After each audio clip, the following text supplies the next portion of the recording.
Alright. So we are here with Anna and Jared Whole Hearts, who hold and run a temple near Asheville, and their temple is Blue Mist Mountain Temple. Anything you guys want to share about your temple, how it came to be, where the name came from, the land there? Yeah, we live in the Blue uh, Ridge Mountains, and so it's known to be kind of a blue tent, so that's where the blue comes in. But I think more importantly, um, we live bordering the Cherokee Nation, and we live about 6 miles from a place called Katua. And Katua is considered the mother town of actually all indigenous groups of the Southeast. And it's considered the original Garden of Eden of most indigenous groups. And so Katua is technically uh, a mound right now, but back in the day it had different points, other mounds that were anywhere from 8 to 15 miles away in a wheel.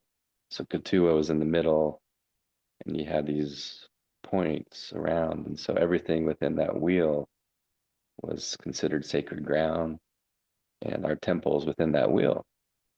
Um, uh, we live in a place where there's two creeks that come together in a V, they meet, and the temple's right in the middle of the V. And this area is very mountainous. It's really rare to have kind of flat land with two creeks like that. So we actually do know that there were indigenous villages and people that lived here on the land for probably thousands of years. It's just a unique place. It's called the Cove, and so we live in a cove. And um, I don't know if you want to share the experience you had. Yeah, I'll share.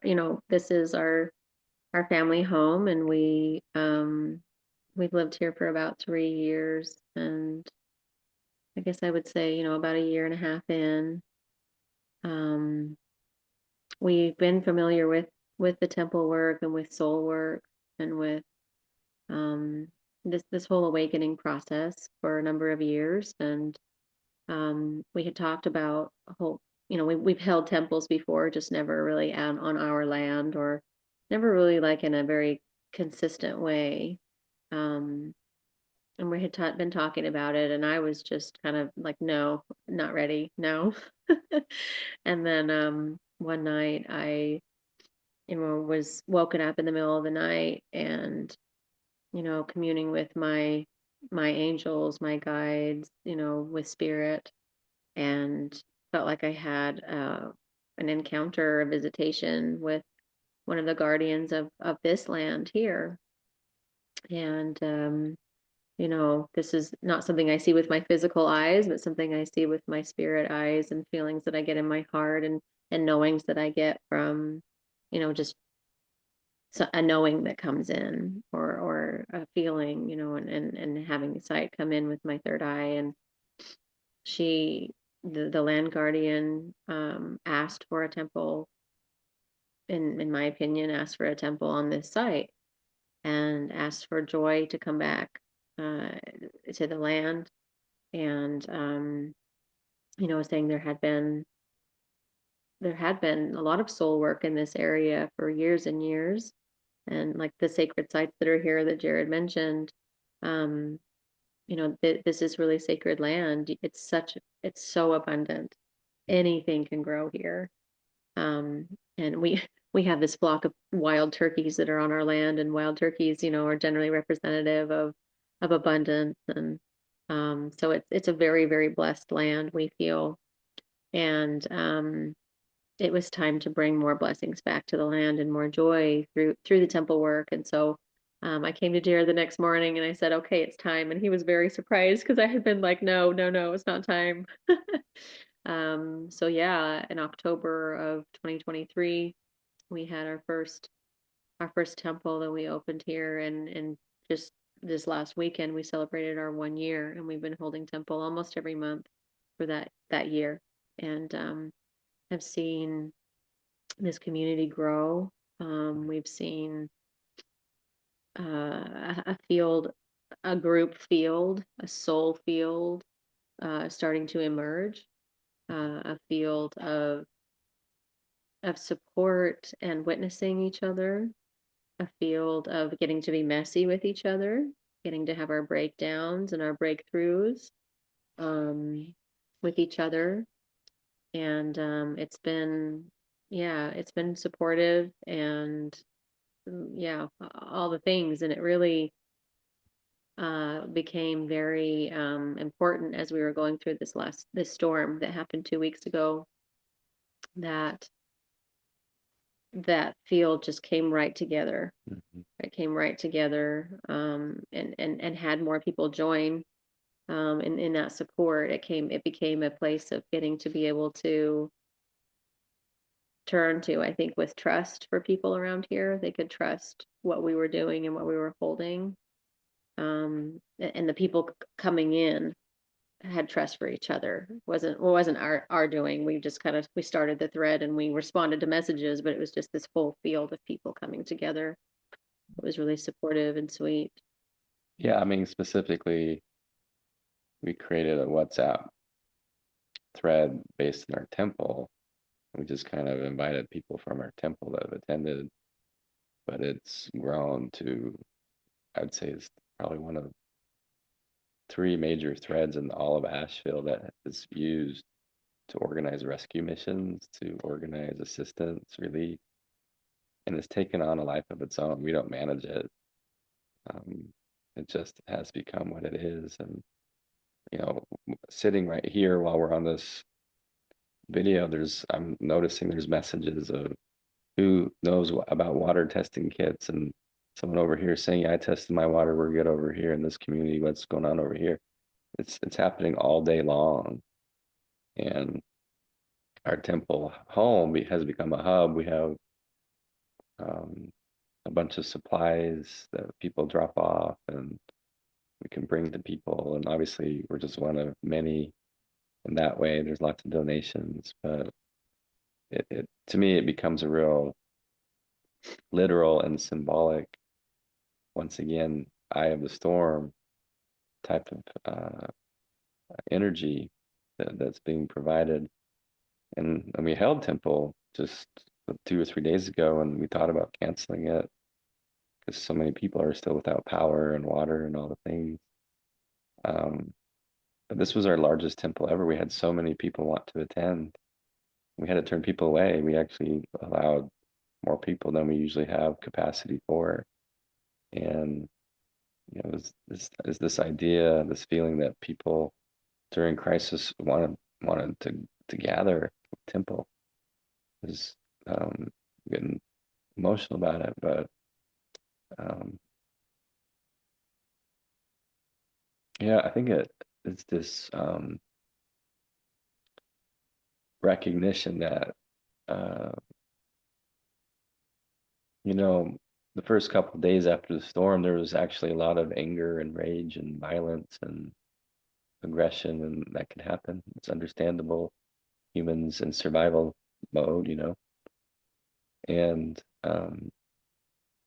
for whatever reason, this temple has done the opposite. It's been an energy of coming together, and we're not the only energy providing that, but I think it's beautiful to see that during this crisis they turn to this and continue to do that and help and support. So um, it gave me sometimes I think, what are we doing? Is this worth it? Type of a thing. And having something so visceral like this happen and see how supportive it is and how real, and how sometimes, we talk about the divinity of matter and the ability of spirit coming into matter and matter teaching spirit, the impact of humanity on spirit. And it's been a real literal, visual, visceral lesson experience of what that means. Um, and I don't think I would have experienced it otherwise. It's just interesting, beautiful to witness. Yeah, thank you. And yeah, there's a couple things I want to bring up as you mentioned the eye of the storm, but we haven't even explained what happened there. And I want to land in that that you guys and me and some other temples from across the US are in a initiatory container together for 6 weeks. And I believe it was it the first week or the second week that of the container that the hurricane hit? It was the second week. Second week. And a big piece of these initiatory containers is the idea of bringing in crisis to use crisis as initiation, and wondering how you guys saw that moving within your field, how this crisis brought about and moved towards or used for soul initiation, and maybe even speaking to that part of the hurricane and the eye of the storm and your land. And another thing of touching on is in this container we have different points that we're holding, and your guys' temple is holding this Ray 2 essence, which is this love and wisdom, and it's reflective of what we also in some of the teachings say that the US soul has a Ray 2 soul. And maybe about what that has felt like as you guys are holding this Ray 2, this love and wisdom, and as the personality of the US is cracking open for this love and wisdom essence to pour through, maybe what that feels like on the ground over there and how that's moving through the field or emerging. Maybe I can start the first part. A lot of questions. Yeah, no. So the night before the storm, we had a pod meeting and for this container, and I really felt the guardians of our land specifically very strongly, and I felt this sense of protection, and then also had a really big feeling. A lot of energy came into my body and around clearing. I did not know what was going to happen, but felt there was a lot of clearing energy coming in. When I say clearing, I mean, yeah, things, whatever needs to come up to be integrated and loved, that's what's going to come up. And, and then the next day, this great storm happened. And we will say that we didn't know, the storm was directly kind of coming to us here. And at the last moment, it turned where the eye came right over our property and turned toward Asheville. And so for us, when that was hitting, it was very calm. We had rain, but very little rain and very little wind, and no animal sounds. And yeah, the birds had left. The birds had left a few days before. The birds knew. So it was just very, very calm and very, very quiet. And and then we didn't have any service or internet for a couple of days. And so it was just this total calm here of stillness, not even communication happening. Um, and we just grounded in with our children, with our, with each other, and, got to communication as soon as we could. But it was this really interesting period of, like, we kept electricity, we kept water, we just didn't have the communication. And it was very calm. We had a couple of downed trees, and that was it. Far away, or at least like in the forest more. And you know, why did that happen here? I don't know. I'm not going to speculate, but I do feel like generally temples are a place where we come to be held in our soul work. And I feel, I'm not going to speculate on a why, but I feel so thankful that we were able to hold temple still 2 weeks later, and we were able to be a place for people to come, take hot showers when they haven't had their running water, and to do their laundry, and to be fed. We had so much food here, and a place for people to cry and to lay their heads and to dance it out and to move it out, and to um, we led vision journeys, and we led heart journeys, and we led eros journeys, and we led body journeys, and a place for people to come. Like, I just feel super thankful for people to be able to bring their crisis here, and to be held in it together, to be held in their messiness together. Crisis does bring up what needs to be cleared for us. What is the thing that this storm brought up for people? For some, it brought up be still. For some, it brought up, a lot of very tangible, real things. For some, it brought up a lot of questions around community. For some, it brought up a lot of questions around their relationships. For some, it brought up a lot of questions around their relationship to the earth and to the water, to their ecosystem. I'm watching people have all these different experiences of what is the thing that came into crisis for them, emotionally or spiritually or physically or energetically. That is the thing Yeah. that needs to be cleared or loved or integrated. Yeah. Yeah. Well, I'd like to speak to like the question you posed about, for whatever reason, you know, in this soul initiation group, we're holding Ray 2, and specifically, I'm holding that point Ray 2, and yeah, I've been reflecting on that quite a bit actually. And when I went to Haydn, I also held Ray 2, so it's not like the first time I've heard this before. Um, and the belief is that we're Ray 6 moving into Ray 2, really, and Ray 6 from more of a ego personality, maybe less mature Ray 6, and a less mature Ray 6.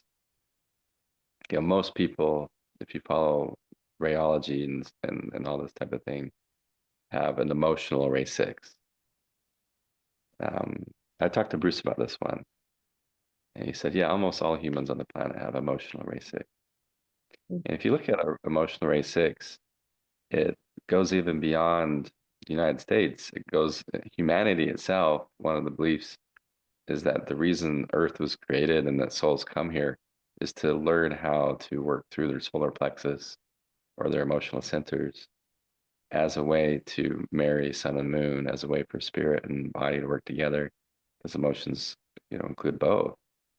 And that when we have a Ray 6 immature version of emotion, it becomes quite emotionally reactive. It becomes, it's all the attachment wounds we talk about, whether you're avoidant or anxious or disorganized, it's just one set of language for that.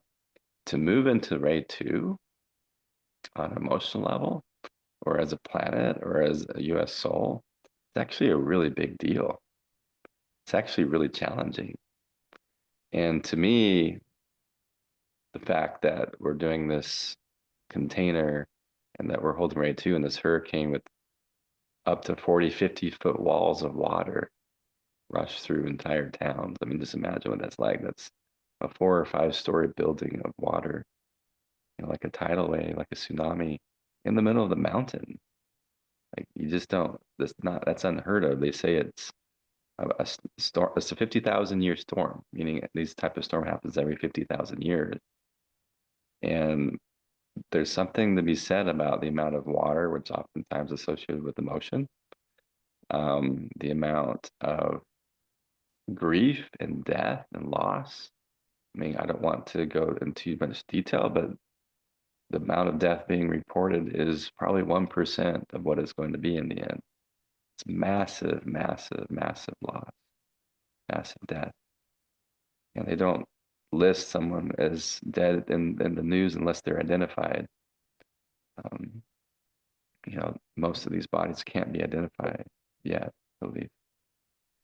And so it's massive, massive death, massive, massive loss, massive, massive water. And, they say that the way to Ray 2 is through the broken heart. It's through the broken heart. And what does that mean? Well, what would need to happen for a heart to crack open? Oftentimes it's said we either choose that or what happens through crisis. And unfortunately, or fortunately, however you want to look at it, most of us don't have the soul capacity, remembrance, and skill set for whatever reason to choose it, even though we might mentally choose it. But to really choose it with the body, so almost always is through crisis. And so to me, this is a literal representation of, on a fractal level, what has to happen for each of us, and equally for the soul of the US and equally for the soul of the planet, is our hearts need to break to have the grief to clear out and create spaciousness for a deeper love to come in that allows for different types of relationship with self, with other, with community, which obviously bleeds into economics and politics and all the things. And so Ray 2, with what's happened here, makes a lot of sense to me. And it begs the question for each of us, this is oftentimes how we look at it. It's as within, as above, so below, as within, so without. What does this represent for each of us? What needs to break inside of us? And when I say break, I don't feel it's like an aggressive, violent, thrashing break. It's actually a tender, soft, and powerful and death-oriented break. So that's what's coming for me about what you asked. Hmm.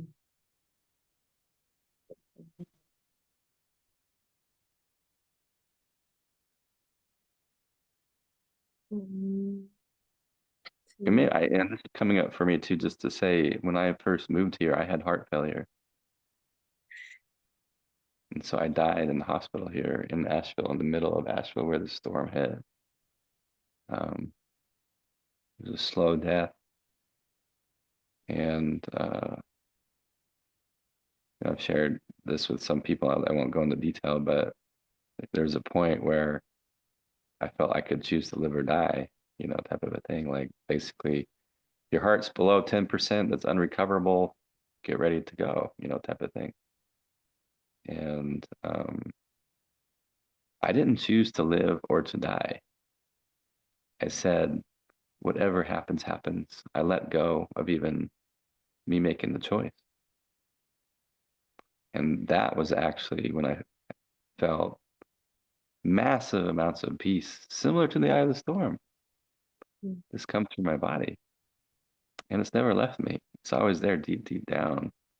And I call it my kiss of the goddess moment, where ultimate surrender actually allowed for a real, true felt sense of what that feels like.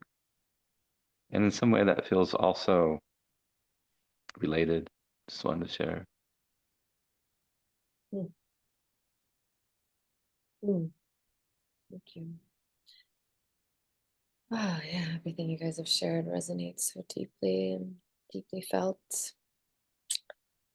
I think that, covers everything we wanted to bring through for this interview transmission. But before we close, um, if you guys could just maybe share if there's some kind of transmission from your land right now, it's opening up, and if there's something that wants to come through.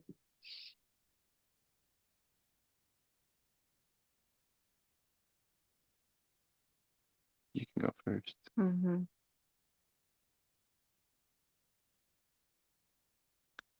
So as I tap into our land here and the guardians of it, the trees, the ground, the water, the sun shining here in the air, I hear the word peace and I feel at peace. I feel my heart. I feel the perimeter. I feel the literal physical spiritual boundary of protection around this land, around the building and our bodies. I feel incredibly grateful, and I feel that the land continues to draw souls here. I see many people coming here to do their soul work and to connect with others that want to do their soul work. And that soul work is a work of joy. It's a work of communion. It's a work with a lot of smiles on our faces and tears down our cheeks and hearts cracking open through tenderness and through intensity and through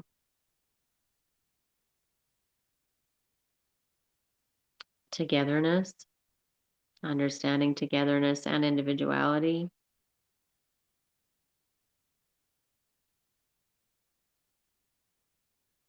But most of all, I feel that soul alignment. I see that image of the cross of, vertical alignment and horizontal alignment. And yeah, just peace, groundedness, centeredness, that is possible. Mm. That thing that we crave, that call to community, and how we each are a piece of that ecosystem. We just need to be ourselves and come together, get in alignment, and it is all possible. Hmm. Mm. Yeah, and I'll add that I hope everyone on the planet could visit this place. It's the most beautiful place on the planet, in my opinion. I'm obviously biased, but it's just amazingly beautiful, and not just in how it looks, although it looks beautiful. The feeling here, we have so many people come onto the land and say, "Wow, I could sleep here for weeks." People get really sleepy when they come here. They get really nappy because they just feel their body at rest, their heart's at rest. And to me, what the land is saying is, once again, everything's fractal, everything is mirrors. Um, I feel like I personally have developed a deep lovership with this land. I'm in love with the land, and the land's in love with me. And somehow, um, that's the message to me is how can we come back to Earth? How can we come back to our bodies? Mm. Not just be in honor of it, but actually be in a love affair. Because once again, the Earth is us, and we are Earth, and our bodies are us, and so on. And deep, deep down, I think what the land is asking is, as Anna suggested, to fall in love with yourself. Not from that selfish place, but love of self is self and other and community and everything, that we're all part of these different selves. And that what the land wants us to be is our natural self, the tree being a tree, the river being a river, the Anna being the Anna, Jared being Jared. And so that's what I feel like the land is asking. Find joy in your naturalness, your existence, your liveness. Mm, mm. What a beautiful transmission, the whole thing. Really feel it. And if there are people who want to come visit this land, like what kind of opportunities are there for that? Yeah, I mean, traditionally we hold temple once a month, so that's always available. But people also come here for days, weeks, sometimes months at a time to rest, to heal, to we also do what's called deep dives. And we're not the type that have like massive amounts of programs and these packages or anything like that. It's just come and we'll figure out what makes sense for all parties involved. Sometimes people that have income issues, we do work trade.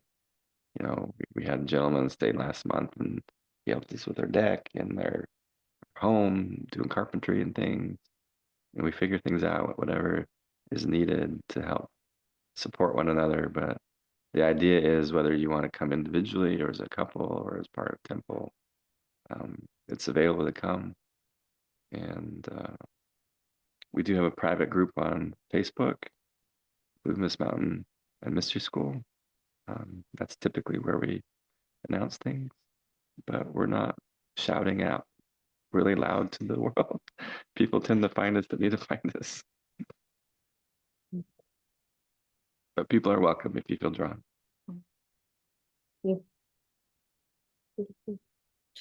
Thank you guys. Thank you. Thank you, Adea. It's beautiful to feel you guys and your land. I can feel that peace just as I tune in and tap in. I don't want to And show you. I'm going to walk outside. mm,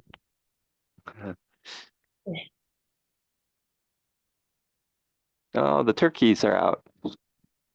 mm,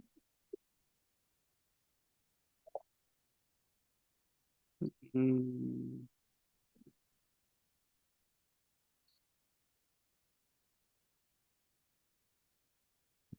yeah. gorgeous. Hi. Mm. All right. Loving you guys from St. George, Hey, stomping grounds. old stomping grounds. Yeah. That's crazy and wonderful. Sure is. All right. Talk soon. Thanks. Talk soon. Aloha.